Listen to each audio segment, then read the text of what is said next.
చరిత్ర ఉన్న చారిత్రాత్మకమైన నగరం. ఈ నగరంలో ఆనాడు కులీ కుతుబ్ షాయిలు నిర్మించిన చార్మినార్ కావచ్చు, గోల్కొండ కోటలు కావచ్చు, నిజాం సర్కార్ నిర్మించిన ఉస్మానియా యూనివర్సిటీ నుంచి మొదలు పెడితే ఉస్మానియా హాస్పిటల్ వరకు, తెలంగాణ రాష్ట్ర శాసనసభ భవనం, ఇలా ఎన్నో చారిత్రాత్మకమైన కట్టడాలు నిజాం ప్రభుత్వం నిర్మించిన చారిత్రాత్మకమైన నగరంలో సికింద్రాబాద్ ప్రాంతాన్ని బ్రిటిషర్స్ అభివృద్ధి చేసి కంటోన్మెంట్ ప్రాంతాన్ని అంతర్జాతీయ స్థాయిలో ఒక గుర్తింపు రావడానికి వీళ్ళందరూ సహకరించారు. ఆ తర్వాత ముఖ్యంగా మాదాపూర్, కొండాపూర్, గచ్చిబౌలి, శేర్లింగంపల్లి, గోపన్పల్లి, వట్టినాగులపల్లి వరకు ఈ ప్రాంతాన్ని అభివృద్ధి చేయడానికి 94 నుంచి 2014 వరకు ఆనాటి ముఖ్యమంత్రులు చంద్రబాబు నాయుడు గారు, డాక్టర్ వైఎస్ రాజశేఖర రెడ్డి గారు ఈ ప్రాంతాన్ని అభివృద్ధి చేయడంలో వందల సంవత్సరాల నుంచి వీళ్ళందరూ నిర్విరామంగా కృషి చేయడం వల్ల ఈరోజు ప్రపంచ చిత్రపటంలో ఒక గొప్ప నగరంగా మన నగరానికి కీర్తి ప్రతిష్టలు దక్కినాయి. అదేవిధంగా ఆనాడు టీడీపీ, కాంగ్రెస్ ప్రభుత్వాలు తీసుకొచ్చిన విధానాలలో ముఖ్యంగా ఈరోజు మనందరం రాజీవ్ గాంధీని గుర్తు చేసుకుంటున్న సందర్భం. గచ్చిబౌలి ప్రాంతం ఫైనాన్షియల్ డిస్ట్రిక్ట్ కావచ్చు, లేకపోతే నాలెడ్జ్ పార్క్ ప్రాంతం కావచ్చు, రాయదుర్గం ప్రాంతం కావచ్చు, ప్రపంచంలో ఉండే 500 ఫార్చ్యూన్ కంపెనీలలో 85 ఫార్చ్యూన్ కంపెనీలు ఈరోజు ఈ ప్రాంతంలో వాళ్ళ కార్యక్రమాలను నిర్వహిస్తున్నాయి. ఐటీ దిగ్గజాలైన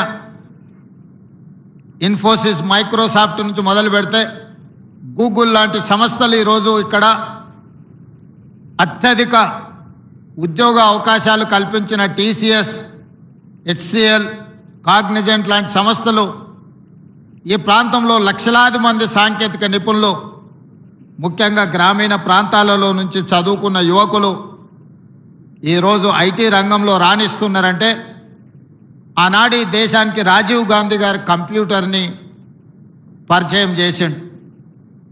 వారి మిత్రుడు శామ్ పిట్రోడా టెక్నాలజీ రంగంలోనే కాదు, టెలికాం రంగంలో ఈరోజు మనం ఇంటర్నెట్ అంటున్నాం, వైఫై అంటున్నాం, కంప్యూటర్ అంటున్నాం, క్వాంటమ్ అంటున్నాం, రకరకాల పదాలు మనం పలుకుతున్నామంటే ఆనాటి ప్రధానమంత్రి రాజీవ్ గాంధీ గారు ఈ దేశానికి కంప్యూటర్ని ఇంట్రడ్యూస్ చేయడమే కాదు, వారి వారసత్వంగా ఈ దేశ ప్రధానమంత్రి పివి నరసింహారావు గారు బాధ్యత చేపట్టిన తర్వాత మొట్టమొదట హైటెక్ సిటీని, ఐటీ స్పెషల్ ఎకనామిక్ జోన్ని ఆనాడి ఉమ్మడి ఆంధ్రప్రదేశ్కు వారు మంజూరు చేసింది. మొట్టమొదట హైటెక్ సిటీకి పునాది రాయి నేదురుమల్లి జనార్దన్ రెడ్డి గారు ముఖ్యమంత్రిగా ఉన్నప్పుడు, పి జనార్దన్ రెడ్డి గారు ఈ ప్రాంతానికి ప్రాతినిధ్యం వహిస్తున్నప్పుడు మొట్టమొదట శిలాఫలకం వేయడం జరిగింది.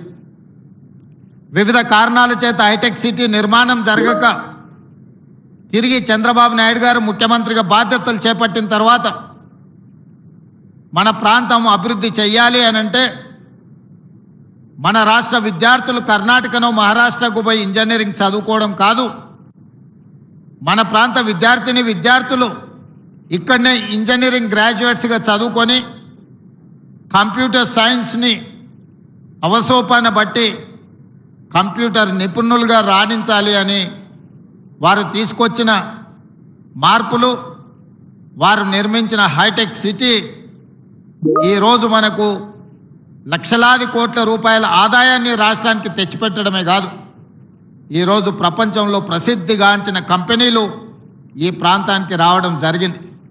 ఈరోజు ఈ ప్రాంతంలో ఉన్న గచ్చిబౌలి స్టేడియంస్ కావచ్చు, ఈ పక్కలో ఉన్న ఎంఆర్ సంస్థ నిర్మించిన బోల్డర్ హిల్స్ కావచ్చు, ఈ ప్రాంతంలో ఉన్న ఐటీ కంపెనీలు కావచ్చు, ఆనాటి ముఖ్యమంత్రులు దూరదృష్టితోని ఈ ప్రాంతం అభివృద్ధి చెందాలంటే చదువుకున్న యువకులకు ఉద్యోగ ఉపాధి అవకాశాలు రావాలి, అప్పుడే వ్యవసాయం ఒక్కటే మనకు జీవన ఆధారం కాదు.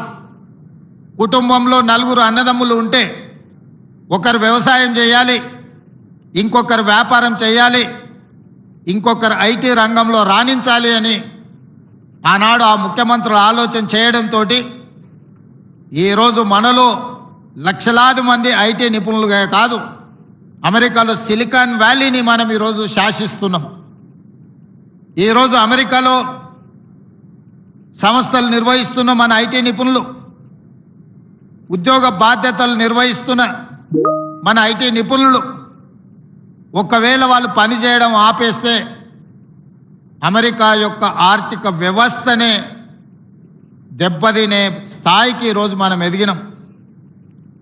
సత్య నాదెండ్ల లాంటి ప్రపంచ దిగ్గజ కంపెనీలకు సీఈఓలుగా మారినరు మన యువకులు అని అంటే ఇది మనందరికీ గర్వకారణము. ఎంత గొప్ప సాంకేతిక నైపుణ్యాన్ని సాధించిన మనం హైదరాబాదు నగరాన్ని అట్లే వదిలేద్దామా? ఈ నగరంలో చెత్త పేరుకపోవడం, మురికి నగరంగా, వసతులు లేని, వర్షాలు వస్తే నీళ్లు నిండి, చినుకు పడితే ట్రాఫిక్ జామ్లతోని, ప్రభుత్వ కార్యాలయాలకు వెళ్తే ఒక నరక కూపానికి వెళ్ళినట్టుగా వాటిని అట్లనే వదిలేద్దామా?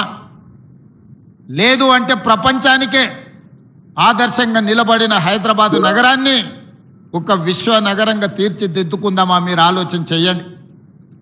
ఈరోజు మూసీ ప్రక్షాళన కొంతమందికి ఇష్టం లేదు, భారత్ ఫ్యూచర్ సిటీ నిర్మాణము ఇంకొక కొంతమందికి పసందు కావట్లేదు. ఆనాడు కూడా హైటెక్ సిటీ కట్టినప్పుడు అవహేళన చేసింది.